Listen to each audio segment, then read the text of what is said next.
cita-citanya bukan pengen jadi presiden, bukan pengen jadi dokter, tapi malah pengen jadi YouTuber. Hari ini saya mau sharing pengalaman saya jadi YouTuber ya selama 5 bulan dari Agustus 2020 sampai hari ini tanggal 2 Januari 2021 ya. Biasanya saya sharing tentang Indonesia ya karena itu passion saya, tetapi mungkin hari ini saya mungkin lagi merasa sentimental dan saya juga pengen teman-teman tahu itu di belakangnya jadi YouTuber kayak gimana ya. Saya bikin video ini ya. Selama 5 bulan saya jadi YouTuber, mungkin kalian nggak tahu ya, pada suatu titik, pada suatu saat dalam 5 bulan itu saya sempat mengalami depresi. Jadi biasanya saya bikin video 2 video seminggu itu sesuai sesuai jadwal saya nggak paksain harus setiap Senin, setiap Sabtu atau gimana ya, karena ini gimana ya, saya juga bukan full time YouTuber. Ini saya cuman aku bikin YouTube channel for fun, mungkin sharing tentang Indonesia, terus ada teman Indonesia yang memahami saya, itu saya seneng sih, kayak ada teman yang sehobi gitu ya. Nah jadi mula-mula saya bikin dan itu sambutannya hangat, viewsnya banyak, dan karena algoritma YouTube ya, jadi video yang saya terus bikin walaupun itu kualitasnya lebih bagus, saya udah lebih put effort, tapi viewsnya lebih kurang ya. Jadi itu sempat bikin saya depresi, saya stres. Terus itu keluarga saya, teman-teman saya pada bilang, Ivy jangan nge-stress banget apa-apa, dan saya pikir saya gak boleh macam ini ya. Terus yang 1 minggu itu saya mengalami depresi tanpa pengetahuan saya sendiri. Itu aku langsung stop bikin video apa-apa, aku langsung nge-game 7 jam, 8 jam satu hari, bangun, makan, main game, main, makan sampai tidur, gak apa-apain, gak menyapu rupa, gak bantu buat kerja rumah atau gimana ya. Terus itu berlangsung selama 1 minggu dan saya gak sadar saya mengalami gitu, sehingga saya ke YouTube channel lain, ke YouTuber lain, dan mereka juga mengalami hal begitu ya. Mungkin gimana ya, mungkin itu ada sifat pengen membandingkan sendiri, bersaing dengan YouTuber yang lebih besar. Itu kayaknya sendiri kasih stres ke sendiri gitu sih. Jadi ya kamu merasa seharusnya saya dapat berapa views menurut konten kamu, menurut saya sendiri, dan menurut effort berapa jam yang aku pakai untuk bikin video, dan kamu ada ekspektasi dan ekspektasi itu tidak tercapai ya, itu bikin kamu stres. Setiap YouTuber pasti merasa kontennya itu bagus dan pasti merasa mula-mula merasa aneh kenapa video yang saya pakai 20 jam untuk edit malah cuman sedikit view, tapi video yang kamu gak edit apa-apaan itu malah dapat banyak view gitu. Jadi ya itu satu misteri ya. Jadi di video YouTuber lain mereka sempat cerita dan saya baru sadari, saya mengalami depresi gitu. Dan kenapa kalian gak tahu ya? Karena itu YouTuber ada satu sindrom ya, itu optimis palsu, fake positivity. Itu mungkin PewDiePie ya pernah ceritain ya. Itu karena kalau YouTuber itu tampilan lebih optimis, lebih positif, lebih happy, itu viewsnya lebih banyak. Jadi banyak YouTuber sih, juga termasuk YouTuber di Malaysia, setiap kali mereka di video mereka pasti lebih ceria.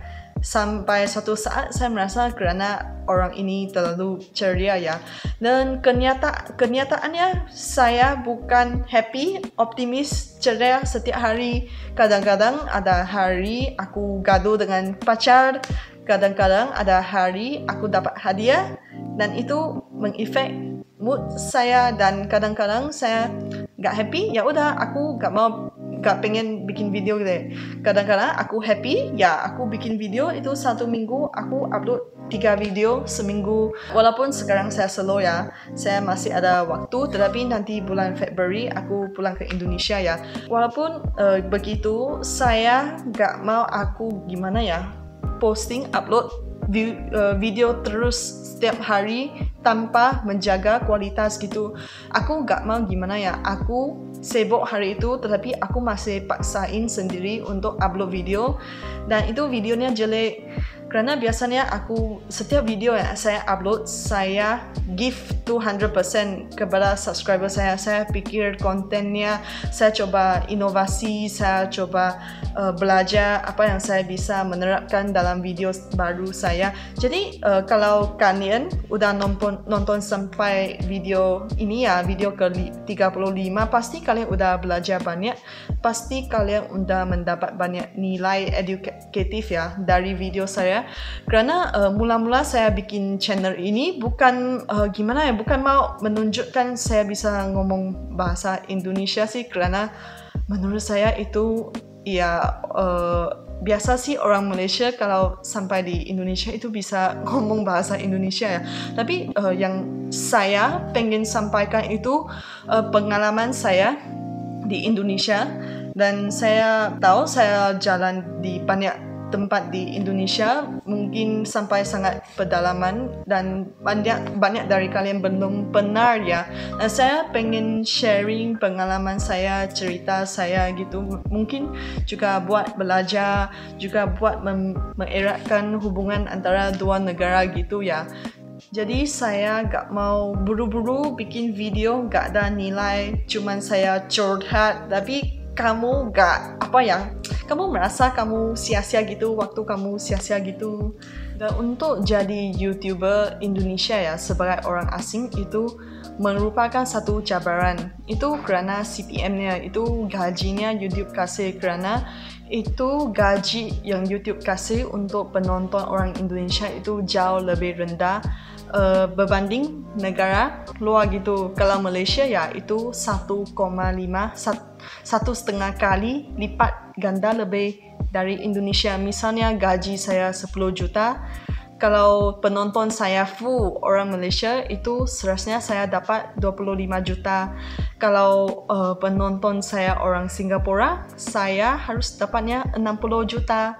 Nah, itu alasannya kenapa banyak YouTuber orang asing mereka bisa ngomong bahasa Indonesia. Mereka pikir oh itu populasi Indonesia itu besar ya.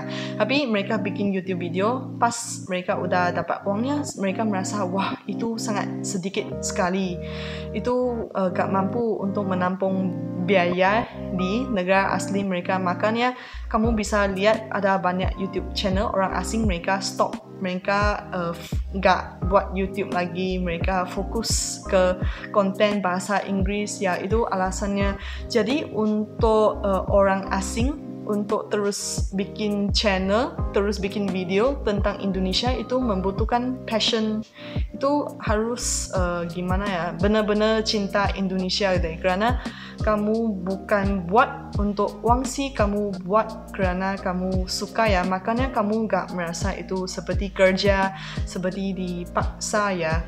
Jadi ada banyak orang bilang ke saya, oh Ivy kamu enak ya, kamu duduk manis di depan kamera, kamu ngomong aja udah dapat uang, udah dapat views. Menurut saya pernyataan ini seperti tidak menghormati pekerjaan YouTuber. Ya, seperti kamu bilang ke dokter gigi ya, oh kenapa harus bayar mahal untuk cabut gigi, kan itu pakai tali ikat di gigi, terus diikat di pintu, nanti ada orang tarik, ya udah gigi udah keluarin. Itu kayaknya gak respect sama occupation itu. Karena itu saya duduk manis di sini ngomong, tetapi untuk video ini ya saya udah pikir 3 hari apa saya mau ngomong untuk 10 menit ini, dan itu saya pikir sampai aku gak bisa tidur. Dan itu juga jadi YouTuber juga harus punya uang. Kamu harus invest kembali apa yang saya dapat dari YouTube, saya invest kembali ya. Sekarang saya beli mic ini ya, yang sekarang kalian lagi dengar ya, saya pertama kali coba. Ini harganya 1 juta ya. Itu kamu invest kembali sih jadi YouTuber itu sangat stres bikin konten itu seperti stresnya seperti bisnes mula-mula nggak ada yang beli jadi nggak ada tim juga jadi sebagai bos kamu harus melakukan semua sendiri dari packingnya dari marketingnya, terus dari customer service-nya, ya sama sekarang dari pikir kontennya, terus editingnya, terus ya ngomongnya, terus nanti marketingnya gimana, share ke grup apa gimana gitu. Jadi ya itu mungkin kalian sering nonton YouTube yang itu creator yang sudah banyak subscriber besar ya. Kalian lihat mereka lagi menyetir Ferrari atau gimana. Jadi banyak anak-anak kecil mereka sekarang cita-citanya bukan pengen jadi presiden, bukan pengen jadi doktor, tapi malah pengen jadi YouTuber karena mereka ada persepsi itu YouTubernya easy money, ngomong banyak, dapat uang cepat gitu. Tapi itu salah karena itu apa ya? Itu mungkin 1%, tapi ada banyak YouTuber yang gagal, gak mampu untuk meneruskan gitu. Jadi mereka gak sadar itu YouTuber butuh banyak skill, terutamanya ngomong dan juga editing dan personality-nya juga harus interesting ya. Kalau kamu bosan ya gak ada yang menonton sih. Jadi pernah satu saat saya ketemu anak muda dan mereka pengen jadi YouTuber. Ya udah, walaupun aku bukan YouTuber besar sih, tapi aku bisa ajarin 1-2 mungkin tips dari saya sih. Tapi mereka malah gak mau belajar karena mereka merasa apa ya, malas. Aku gak tahu, atau mereka merasa gak minat uangnya, minat Ferrari-nya, tapi gak minat put in the effort. Ya.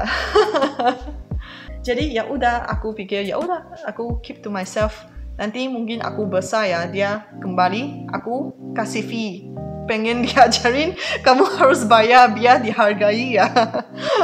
Mungkin teman-teman nonton video ini pada takut ya, apakah saya akan meneruskan bikin video?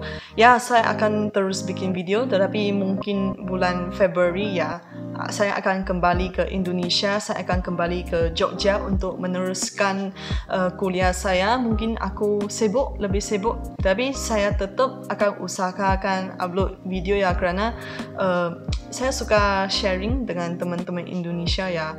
Jadi santai aja teman-teman. Gak usah khawatir teman-teman Indonesia. Nanti sampai di Indonesia kita masih ada peluang untuk bertemu, ngopi bareng ya. Mungkin sampai di sini videonya, mungkin kalian ada kesan, ada pesan, ada words of encouragement, apa-apa yang positif, kalian bisa komen di bawah.